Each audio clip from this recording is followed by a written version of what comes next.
Just at the first session of pre-season, what did you make of it? I thought it was terrific. I thought the standard was really high. Fitness levels were very, very good. You know, sometimes you're looking and thinking who's going to struggle. And very good. Obviously, the lads have took care of themselves over the summer. We've given programmes anyway. Certainly, the lads that are contracted have had sessions that they need to do and report back to fleets with their stats on the belts and whatnot. So we know they're in a decent place. But we've obviously got a few trialists here today, and yeah, they did really well. So for such a hot day on a pitch that reflects the heat as well, I thought it was a very good session. And going into the session, what would have been your objectives for the outcome?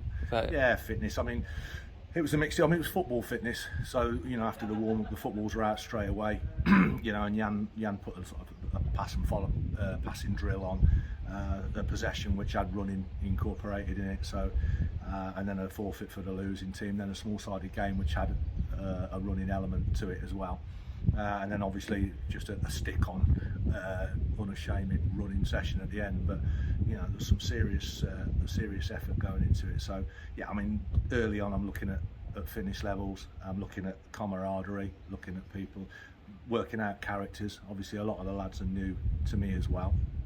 And it's interesting to see who are the vocal ones, who are the boys that do the talking and the cajoling, who are the quiet ones. So yeah, it's just a learning process. But we've got 6-7 weeks now before the kick-off, so there's plenty of time. You mentioned the camaraderie. How are you looking to, you can't necessarily force a squad to be a squad, but how are you going about bringing them closer together? Well, listen, I think sometimes, if you want to call it adversity, through pain, through running, through hard work, exercise, they tend to gel together anyway, looking to get each other through it. The ones who are struggling get help from the ones that haven't struggled so much.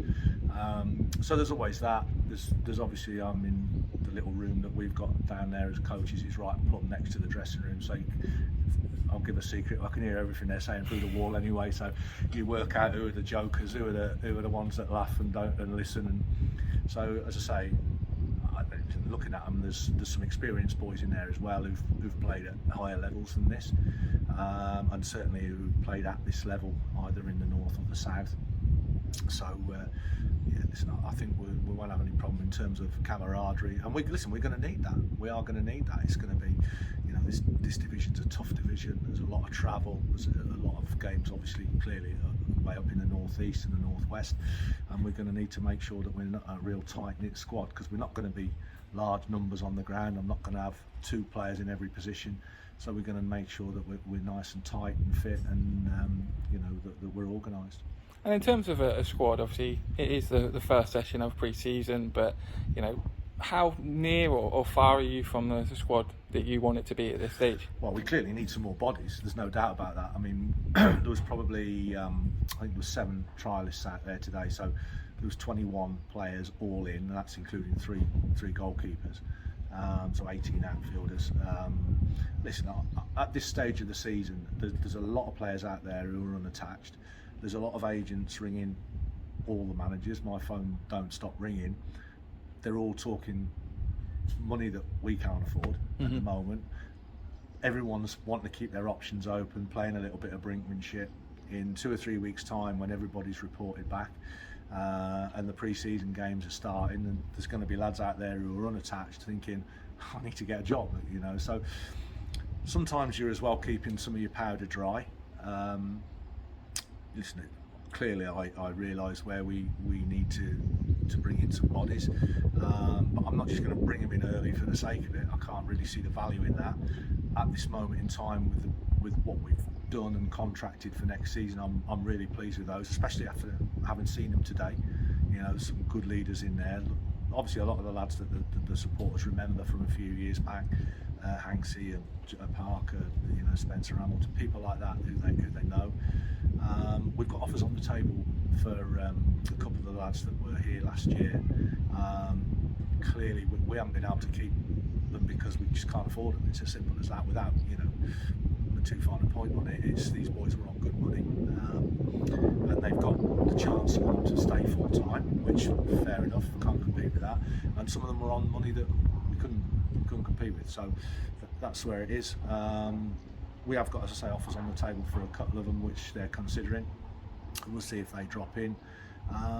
There's a couple here to sign today, that which will obviously increase the numbers that will be contracted for next season. But yeah, on a daily basis, I'm on the lookout to strengthen. And listen, those bodies will come in the building. It's just, you know, when the right ones drop into place that fit where we're at. Well, she's still a couple of weeks away from first pre-season game. Yeah. For those who may not have seen a Tim Flowers team that you've managed, what can we expect to see? Well, listen, certainly once we get going, I mean, sometimes early pre-season games or whatever are what they are. A lot of them can be fitness exercises.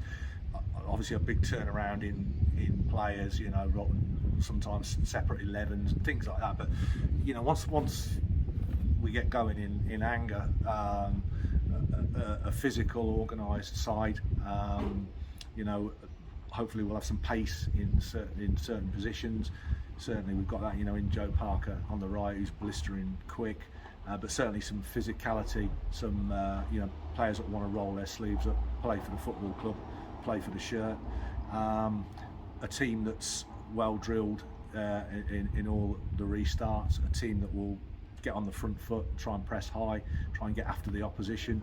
You know, when my Solihull team was a big, strong, physical side that very nearly won the National League. So, you know, I'm not sort of stuck. It hasn't got to be like that. And sometimes the personnel you bring in will dictate how you play. But certainly, I want a team that is sleeves up, ready to compete, ready to go toe to toe and go hard in this division and be very, very competitive. Cheers, Tim. Thank you. Top man.